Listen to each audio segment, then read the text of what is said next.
Hello and welcome to the video review of the HTC Velocity 4G. This is the model released into Australia on the Telstra NextG network. So what I'm going to do is I'm going to talk about some of the hardware and then I'm going to show you some of the functionality of it. So let's get started. Okay, now this phone is, for starters, packing a 1.5 GHz dual-core processor.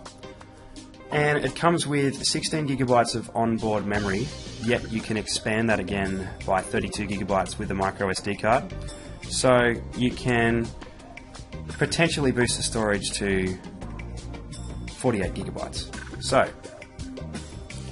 in saying that, we've also got a 4.5-inch touchscreen with QHD. It's very high resolution of 540 by 960, so the display is very clear indeed. Now, as mentioned before, this is a 4G phone as well as a 3G phone, so in areas where you can get 4G, obviously, you're going to get the great 4G network. However, if you are not in a 4G area, it will work superior to the standard 3G phones on a 3G network. So, connectivity-wise, we're also looking at Bluetooth 3, it's Wi-Fi capable, it's got a 3.5mm stereo audio jack. You can also use DLNA for wirelessly streaming media from the phone to your TV or computer. You've got a micro USB port with mobile high definition video link. And you've also got an 8 megapixel colour camera with autofocus and dual LED flash, which I'll show functionality of later on in the video. Okay, so let's get started. Looking at the phone to start with, as we can see, we've got, this is the home screen obviously. Now there's 7 customizable screens on the handset, 2 of which are blank, and 5 of which come with already preset Telstra widgets that we'll talk about as well, that basically give quick access to other applications in the handset. So, for starters, these screens are completely customizable, so whatever you want to have on the phone screen, wherever you want to have it, you can do that. So you do that simply by pressing your finger onto an icon on the screen and just moving it across. If you don't want an icon on the screen in particular, hold your finger on it, and then when you see the little garbage can in the top right of the screen, drag it up there and let it go.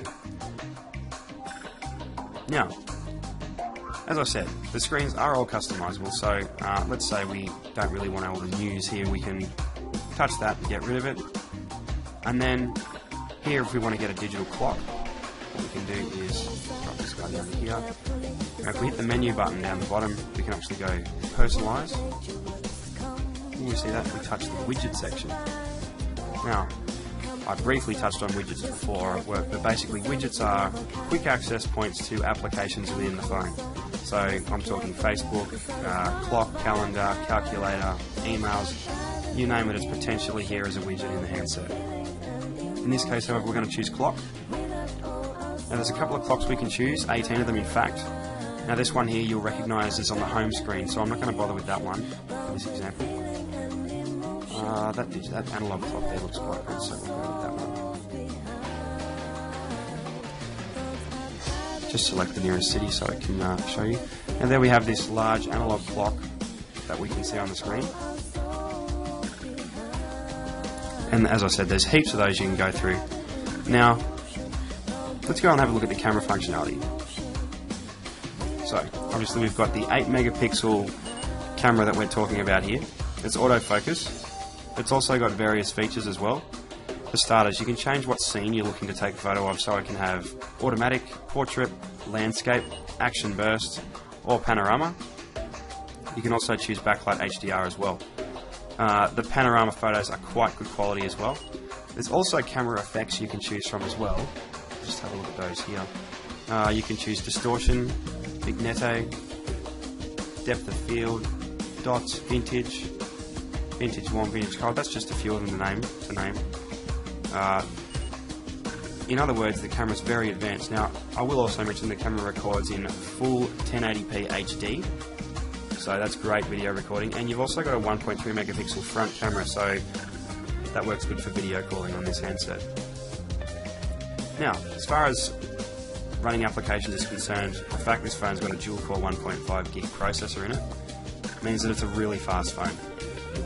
I've installed some apps from the market, just to sort of test how easily the phone runs them, I can easily say that there's not really any problem in running the applications on this handset at all, as we're about to see. Just get rid of that there. Okay, so we just downloaded a basic app here. As I said, the screen is very clear, high resolution, and the graphics are great. There's absolutely no lag in the system whatsoever. Now, for the purpose of this video, I'm going to show you, or try and show you, the quality of the sound.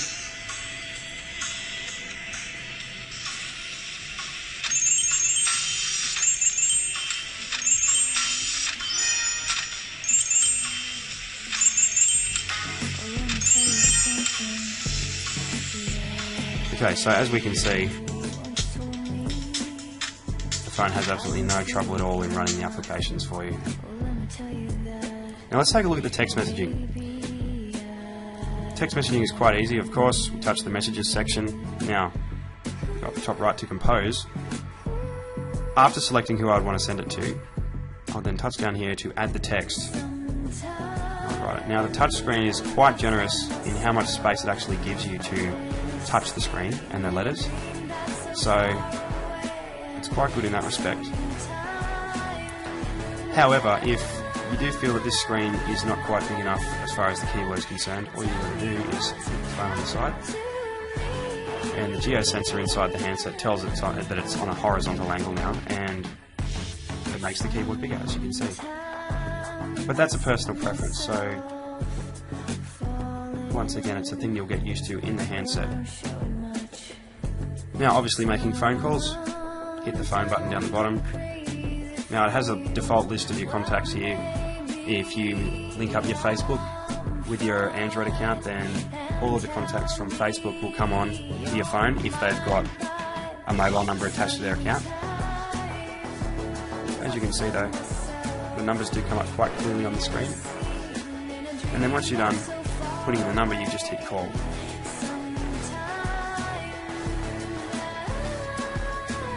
Now, the other thing I wanted to talk about back to the sound of the phone. There's a very large loudspeaker here at the back of the handset, and that allows for quite good audio playback. I don't know how clearly you were able to hear the last application in the camera, but the speaker is really good quality, and I give it a huge rap. It's one of the best features of the phone for starters. Now, the other great thing about the clock widget here on the home screen is the weather, up-to-date weather that you can see. The good thing about it is no matter what location you're in, it'll tell you what the weather is like in that location, as well as giving you the other 8 capital cities of Australia and the current weather situation for those as well. As you can see, it's quite fine in Melbourne and Sydney. Brisbane's partly sunny. Same with Adelaide, Canberra, Newcastle, sunny. And the other great thing I like about it is the actual weather imagery is very, very detailed. And just take a look at how the sun looks on the screen there. Like, you can see just how well the graphics are displayed on this handset. It's quite remarkable. Now, as far as the battery life is concerned, well, the phone has got a pretty powerful battery in it, but like all smartphones, you're going to be looking at getting an average day out of moderate use of the handset. If you start taking on web browsing, then you're going to be looking at pretty rapid depletion of the battery, but that is common on all smartphones, as we know. So if your day involves heavy browsing, as well as a lot of talk time as well, I would suggest buying a spare battery for this handset. But realistically, you would need to charge the phone every night.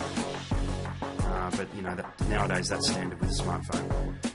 Now, there's also one other cool feature in here I like, which is the notes. So obviously, from the application there, we can select notes. It's quite handy. You've just got text title there, so you can write whatever you want the note to be. And then you can write wherever you want to on the page.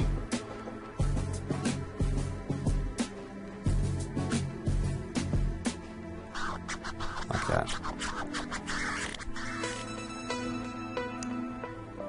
You can also attach images,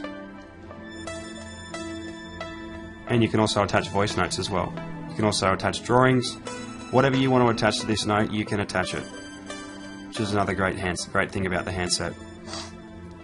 Now, as far as your emails are concerned, any attachments in the emails the phone will easily read, whether it's an audio file or a Word document, Excel document, PowerPoint document, or a PDF, this phone will read them.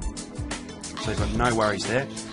The phone is perfectly capable of looking at those documents, however it won't be able to compose or edit the Word, PowerPoint or Excel documents. But other than that, I really highly recommend this phone. It's great, it's very powerful, very easy to use, very intuitive, easy to see the screen. It's fully compatible with all your social networks, Facebook, Twitter, Google+, you name it, it's compatible with it. And obviously being an Android phone, it's completely compatible with the Google market, so you can get all your applications on there that you wanted to get.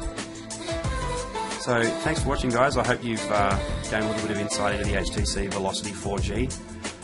Other than watching this video, all I can recommend is that you go and check it out. It's a great handset, and yeah, hope you enjoyed the video, and thanks for watching.